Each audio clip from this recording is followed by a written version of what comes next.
Is it possible to upgrade the Grand Archive deck with nothing but bulk? That is the question we answer on this series. Maybe you don't have access to singles. Maybe you only have access to sealed product.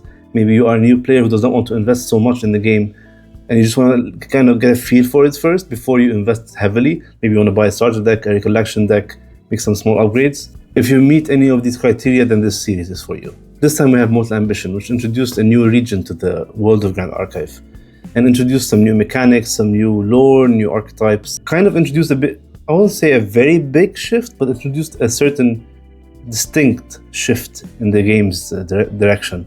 For example, it really pushed unique allies, unique wind allies. It really pushed fractals. And in the next set, we'll see the push of Shenzhou allies, as we'll see. So it was an interesting turning point a bit for the game. But in terms of our budget cards, what options do we have? Let's see.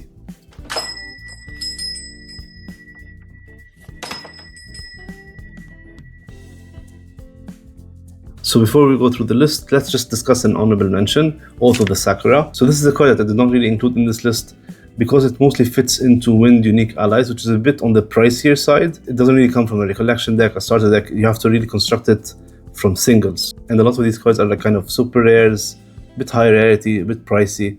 So it's not a very expensive deck, but it's a deck you have to go out of your way to build. It's not something you can get a base for that you can upgrade. You have to build it from pieces, from here and there, from packs, from singles, etc.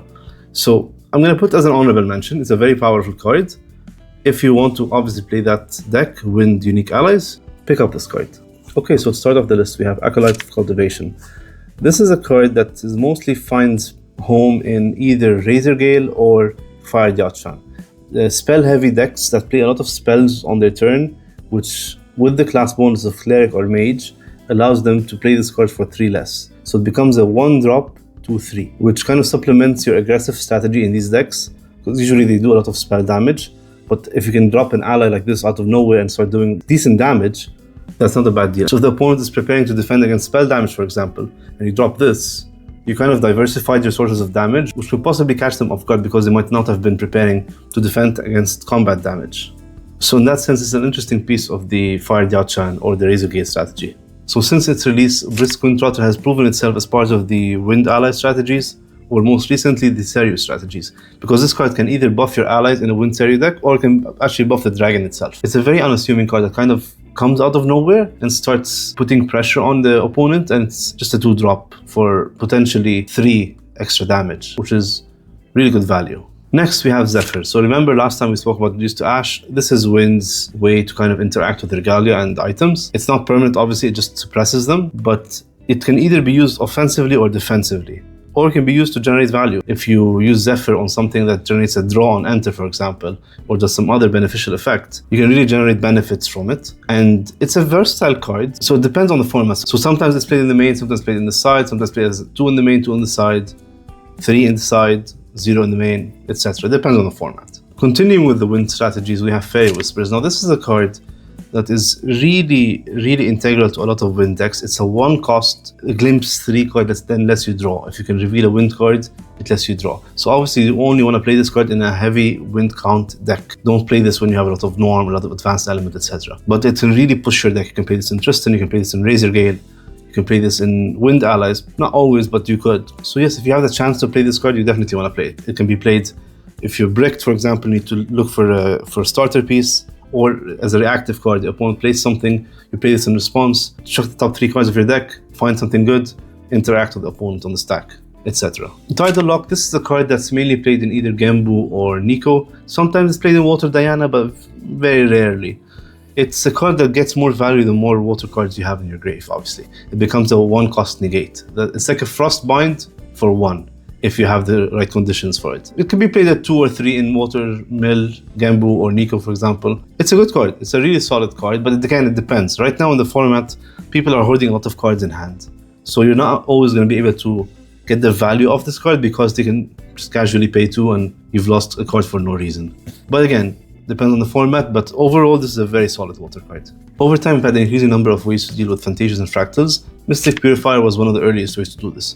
You would play this as a 2-drop 1/2 ally, and if you feel threatened by a certain Fantasia on the field, you can pay 2 when this card is entering the field, and you can destroy that card. It's a big commitment, it's a 4-drop, slightly heavy commitment, but it can save you in some instances. It takes care of maybe a Fractal of Rain, decreases the count of fractals for the Fractal decks, for example, so that you slow down their game plan, that kind of thing. Now, Tightstone Bovine is another card that's a piece of the Water Genbu strategy. If this card sticks, it gets you so much value, so much value. Every time it attacks, it mills you for 2, and often you're going to be milling floating memory. And in the later game, you can use this to put pressure on the opponent, start milling them, because at that point, maybe they're at level 3. You don't really care about their floating memory, or you just want to deck them out. You want to improve your chances of your polar depths resolving for game. You could also play this in Nico. I personally like this in Nico, but the only thing is you don't get the floating memory class bonus.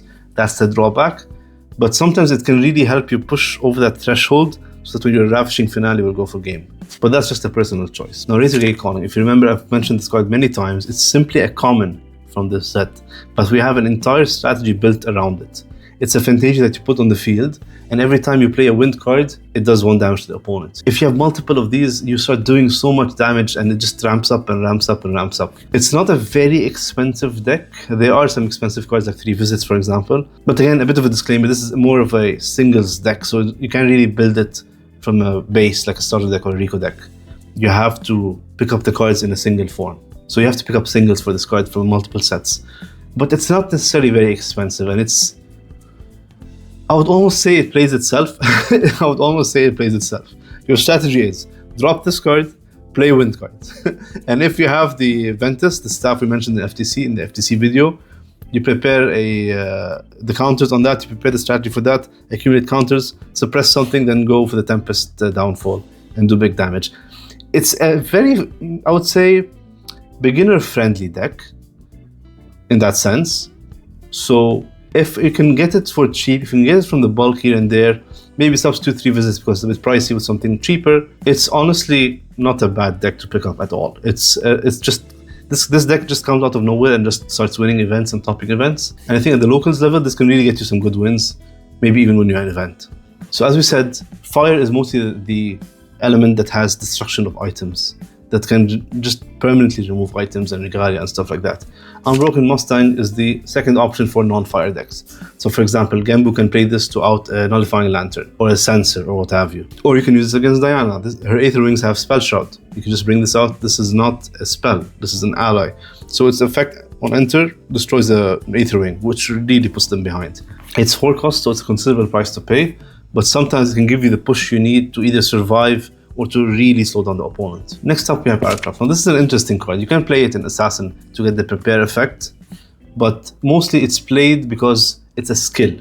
So if your opponent is attacking with a Suzaku, for example, and they're still not Goja level 1, they don't have the ability to lineage release Goja level 2 to protect from targeting. So immediately, their Suzaku would go to the material deck because of this card. And it's a skill, so it circumvents the Spell Shroud. It's good also against Wind Wake Up. If they stacked all their range on a single ally and they gave it distant, and they're going for the game, you just do this, you bounce it to the hand.